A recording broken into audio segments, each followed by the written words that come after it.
Okay, so Sage is going to give his thoughts on Silent Hill F game, the Silent Hill F video game here, the latest Silent Hill game in the series.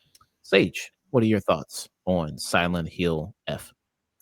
So I'm gonna have to dance around spoilers. I think a lot with this because story. So we get story out of the way first.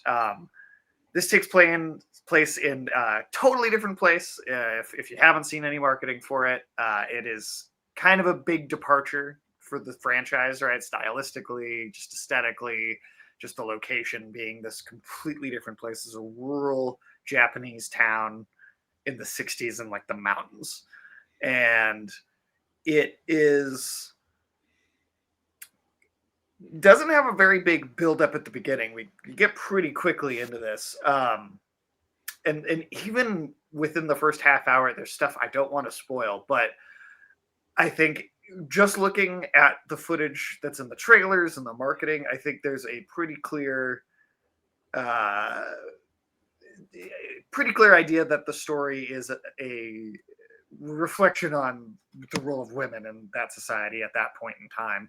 And it's been kind of interesting to learn a little bit more about the actual history at that time, because in the 60s in Japan, there was a little bit of I don't know what they would have called it then, but kind of like a manosphere emergence in like culture and society in general. And so there's a lot of like specific terms that are even being used that I'm looking up and going like, oh, okay, yeah, this was like something they were just kind of starting to say as new lingo at the time. Um, and this character is really torn by societal and cultural expectations and personal expectations. You guys tell me if I'm being too vague. Like I said, I just don't want to spoil anything. But what is really cool narratively here, it's a big departure but I think really works, is typically in Silent Hill, right? You've got you've got your fog world, your other world, and the other world. It can change a little bit stylistically depending on the game, but there is a general sort of look of kind of that rusty blood colored aesthetic. 1 and 3 really went hard on that. 2 is a little different. The remake of 2 kind of brought that in a little more. But here, the other world segments are what you are seeing in the trailer as this very kind of feudal, traditional aesthetic. So it's actually, when you look at the environments of the game, it's kind of a reverse of what you normally expect for the series, because the fog world is what's really in disrepair. And then the other world has this almost eerie cleanliness to it. Like it's like almost immaculately clean and constructed. But the sort of fears that come along with those expectations of traditionalism factor into why the environment is the way it is. And I think a really really cool aesthetic. Now, where I think this game is at its strongest is narratively. I really like this story, especially as you go further in and gets the new game plus stuff. But the double-edged sword here is, because there's so much narrative in this game, is kind of locked behind new game plus.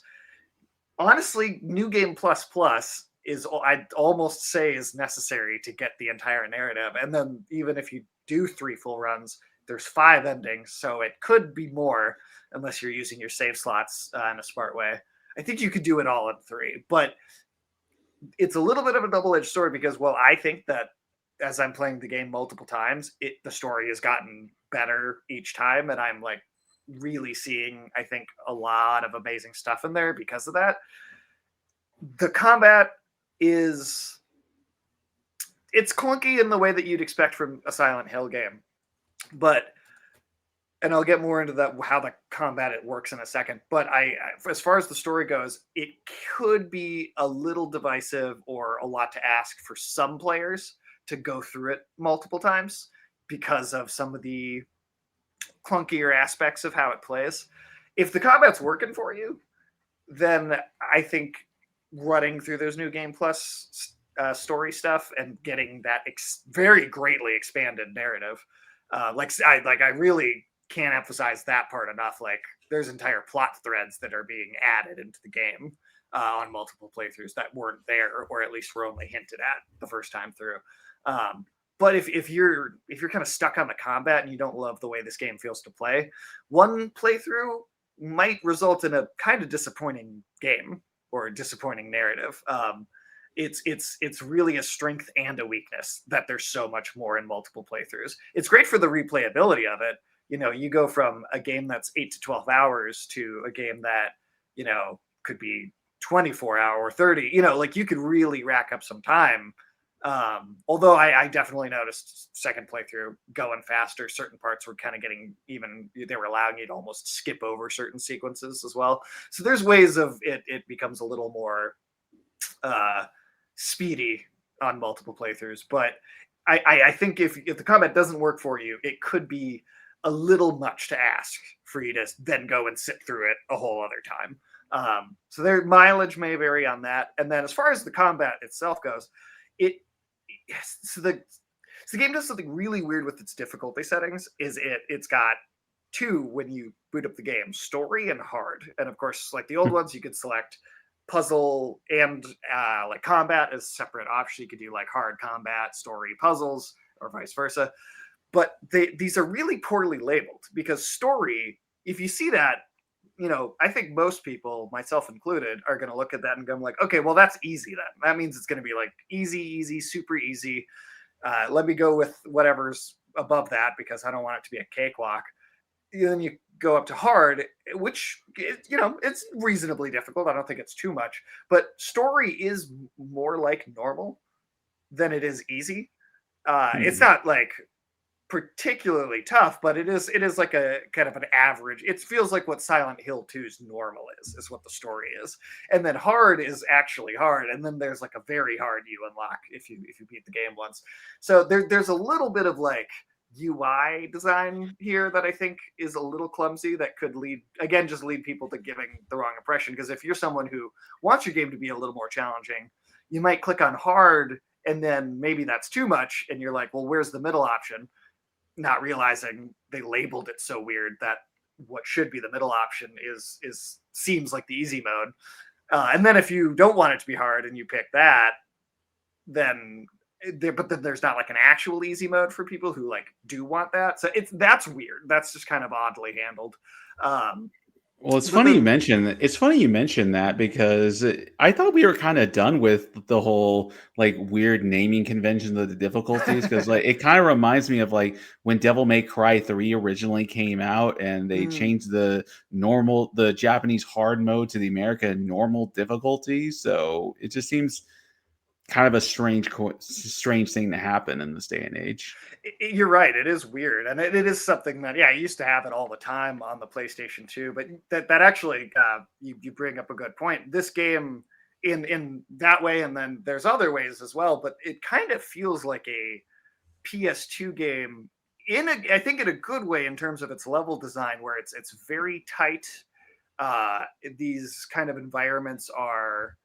Not that you don't have modern games that have tight environments, but to be honest, this is even more sort of kind of constricted and linear and straightforward, even compared to like the 2 remake, which I think on a normal first time playthrough, that's like a roughly 20-hour game, maybe a little less, a little more, depending. This, like I said, first playthrough, this should probably not take you more than 8 to 12 hours, like at that 12 at the absolute most.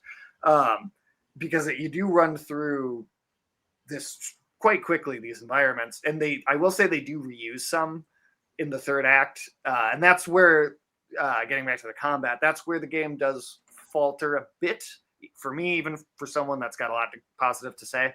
The game's combat system it feels a lot like, say, Silent Hill 2 remake did in some ways, but there's also like there's a stamina meter, which they are taking from sort of the Souls or modern action games that we've had in recent years. Now, I want to caution, this does not feel like a Souls game to play, like at all. It's just that there is a stamina meter. Some people will see a stamina meter and go like, "Oh, it plays like Dark Souls." It's like, well, that's not exactly like that's not all that goes into that how that works. But there's a little element there. And then there's also a sanity meter as well that allows you to do like these kind of focus counterattacks that you're like using up a resource to be able to do. And then your weapons also degrade, and then you can kind of use the focus meter to do attacks that don't degrade your weapons. So there is like actually a bunch of mechanics to this combat system where Silent Hill usually doesn't, at least most of the time, doesn't get too far down that road of making that very complicated. And I could see for people that are big Silent Hill fans, maybe that almost seeming like too much, or they're doing too much. It feels clunky. I think for me, it was a little weird to get used to, but especially as I got to, like, they say, the midpoint of the game, and then on New Game Plus even more so, I'm actually really finding a rhythm with it, because there's also this entire upgrade system as well, that they have going on, where you're offering like consumable items at these save spots that give you points to then use to make your health or your stamina or what have you longer, or even like pieces of equipment that have like small sort of stat altering effects. There's actually kind of a lot to it. It's weirdly in depth, and I think it's a little clunky, but I think if you get used to it, I think it does actually feel pretty good if you let it evolve over the course of the game.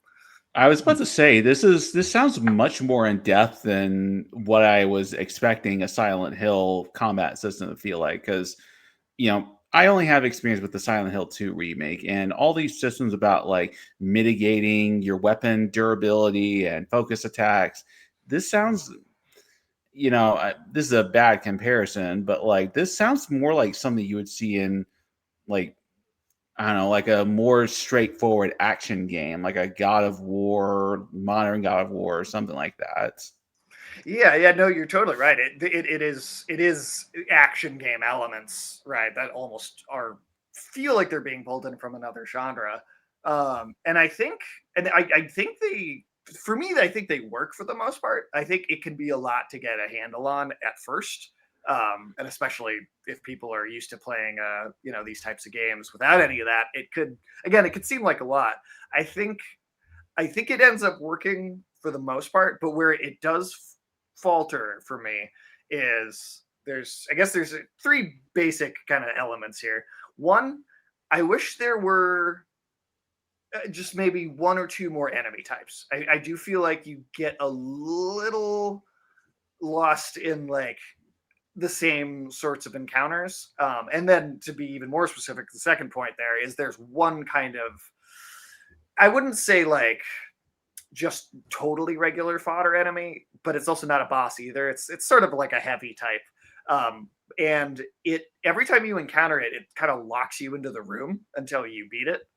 But that every other enemy type of the game, you, even with all these mechanics, you have that classic Silent Hill option of running away and preserving your weapon, not using health items. Like you typically have that. But there's this one enemy type, and I won't spoil like what it looks like or anything, but for whatever reason, there's this one thing that they just, every time it comes up, all right, lock it off like it's a combat arena.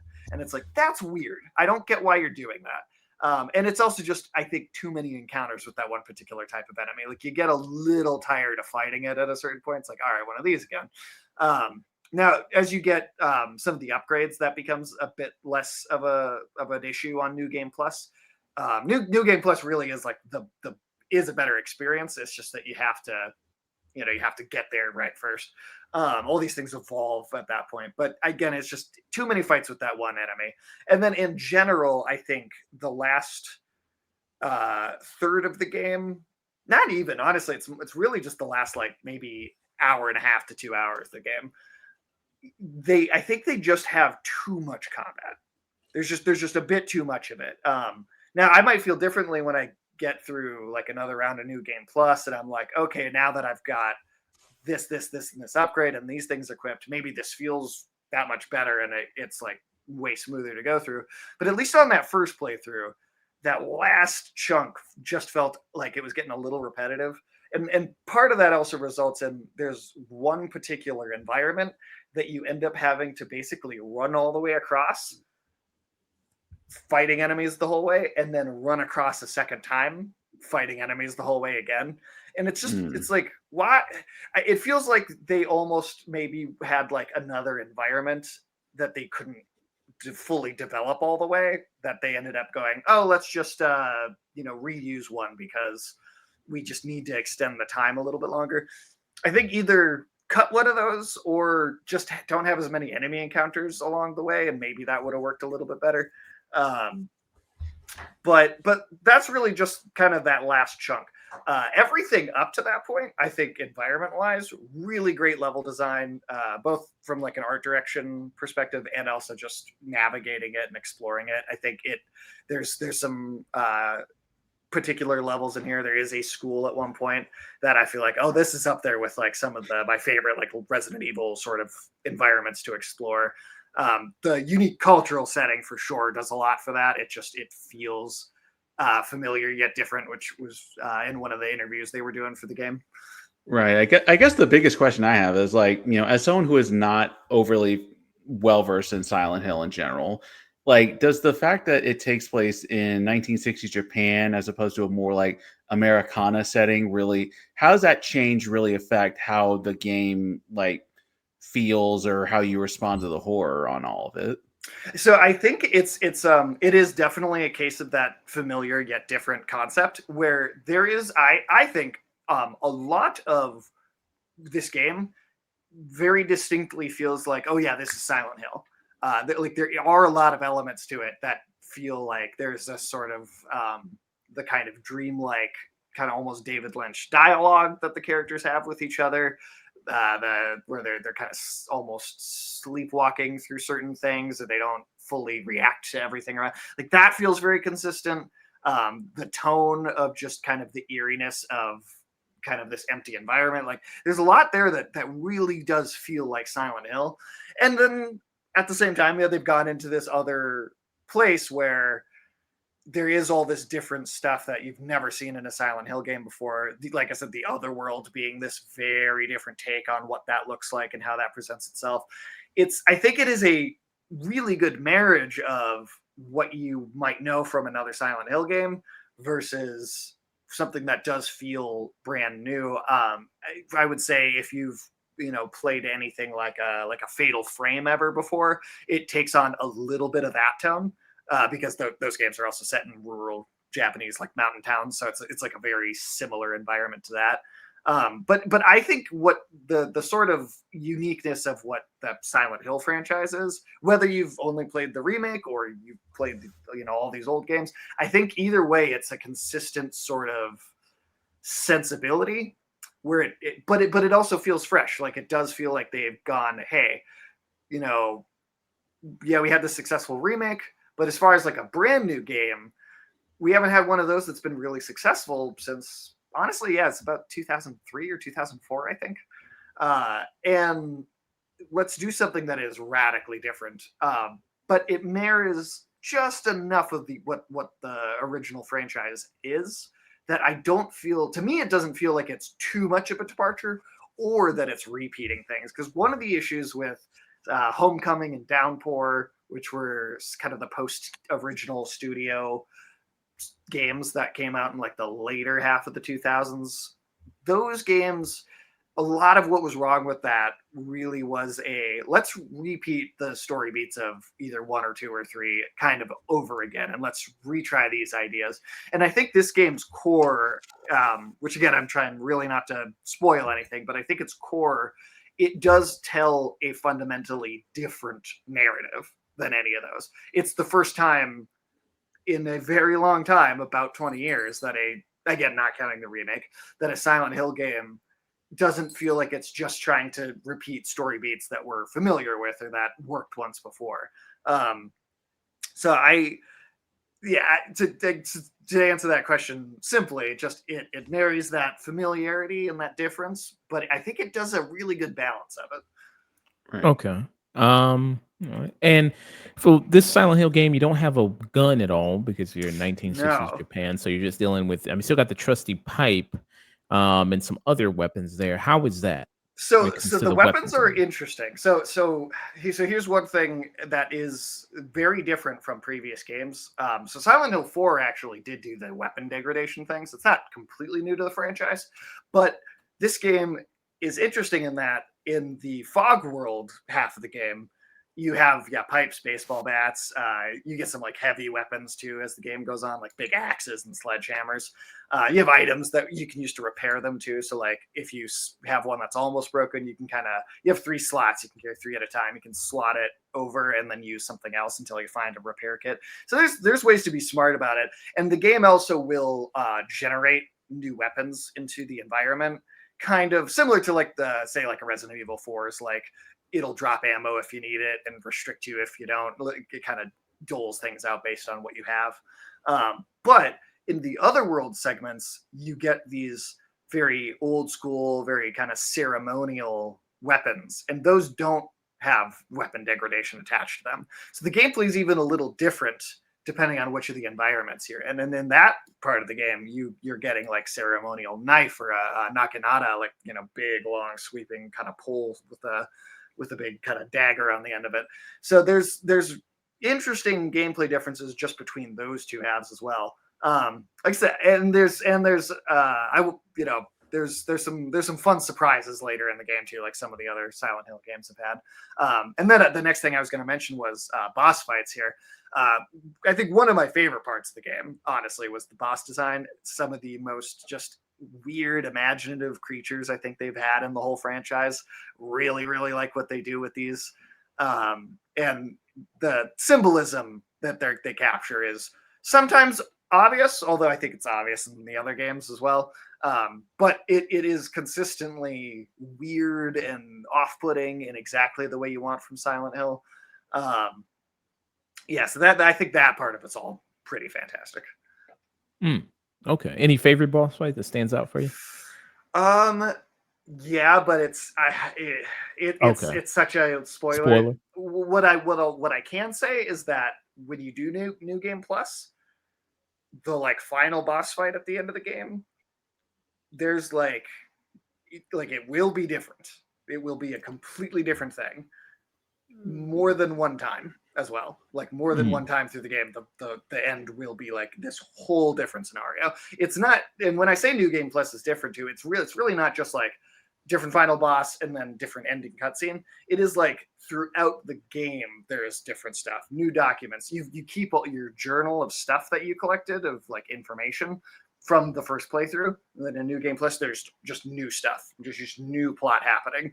Characters are openly discussing and dialogue things that were kind of reveals and that like was being talked around the first time through. And then whole new like plot threads are also kind of being added on top. So like it really is changing as you go through it. And I think that's why I say it's a double-edged sword, because I think it's the key to what I think makes the game really interesting and really great under one lens.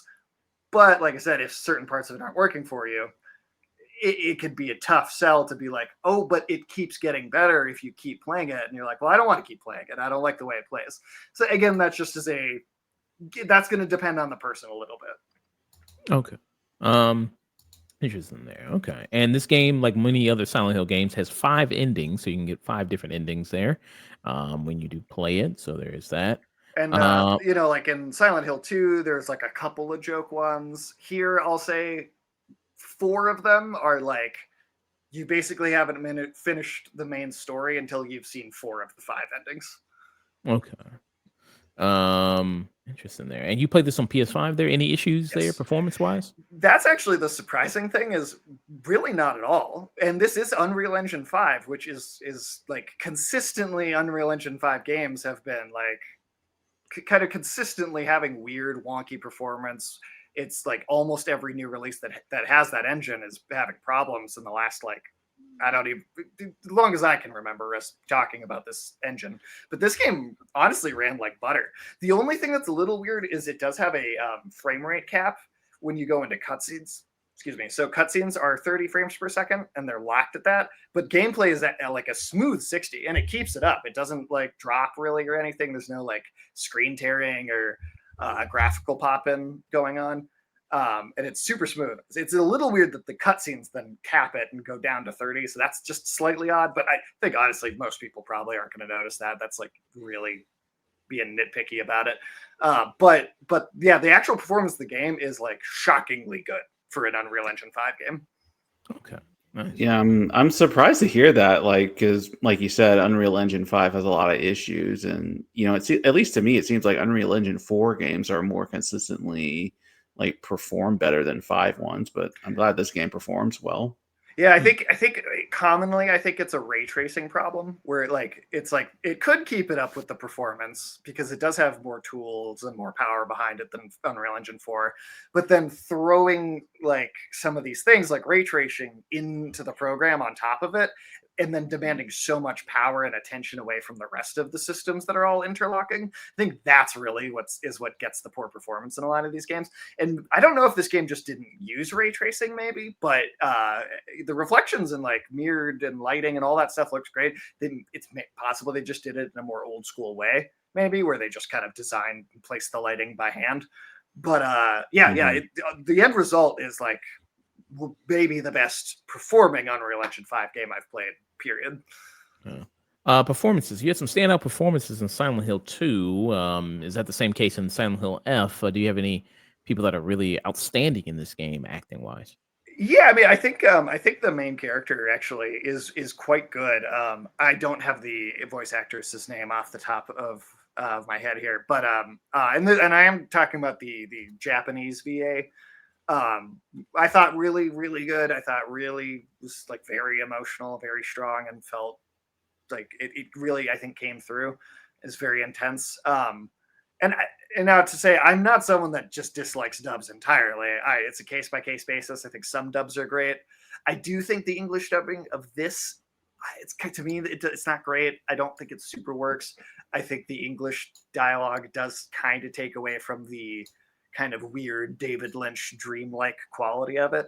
Like just the English voice acting feels like they're delivering the dialogue in a more naturalistic way, if that makes sense. Whereas I think the Japanese dialogue is the Japanese VAs are leaning a little bit more into the kind of stop and start.